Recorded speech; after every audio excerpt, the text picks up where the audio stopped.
আল্লাহ, এইটা তো কেন নন্দিনী?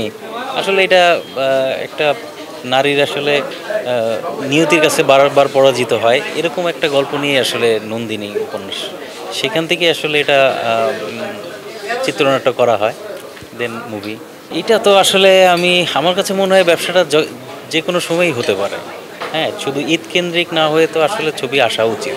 তো সেখান থেকে একটা চ্যালেঞ্জ নিয়ে আমাদের আসলে ছবিটা মুক্তি দেওয়া, যেহেতু এটা মুক্তির তো অনেকবারই আমরা ট্রাই করেছি, বিভিন্ন পরিস্থিতির কারণে আমরা এটা আসলে পিছিয়ে গেছি। আমি তো আশা করি যে অ্যাটলিস্ট মানুষ দেখে ভালো বলবে, মানুষ আসলে ভালো লাগবে, এটাই।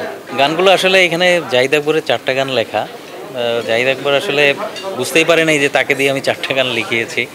অনেক সময় নিয়ে আমরা গানগুলা তার সাথে বসে কথা বলে গানগুলার লিরিক্স লেখানো, প্লাস সুর কাজী শুভ করছে, ইমরান সুর করেছে। এই এভাবেই আসলে আস্তে আস্তে একটু টাইম নিয়ে করা গানগুলা। নায়ক ইন্দ্রনীল ফ্যান্টাস্টিক, অনেক কোঅপারেটিভ। আমি আসলে ওর সাথে কাজ করে কখনোই আমার মনে হয় না যে ও আসলে আমাদের দেশের বাইরে। খুবই ডিরেক্টরিয়াল আর্টিস্ট, খুবই ভালো। নায়িকা তো অনেক সাপোর্ট, সেম আমার টিমটাই আসলে খুবই সাপোর্টিভ। নায়িকা বলবো যে ওর কোনো সমস্যা হলে ও কখনো সেটে জানায় নাই, যে অ্যাটলিস্ট ডিরেক্টরের কানে যেন না যায় যে কোনো প্রবলেম হয়েছে বা কি।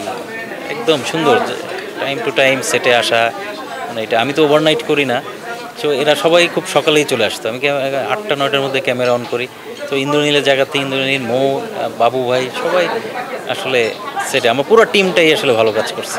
দর্শকদেরকে বলবো আপনারা হলে আসেন, নন্দিনী ছবিটা দেখেন, ভালো হোক মন্দ হোক ছবিটা দেখেন, আশা করি ভালো লাগবে, এটাই আশা।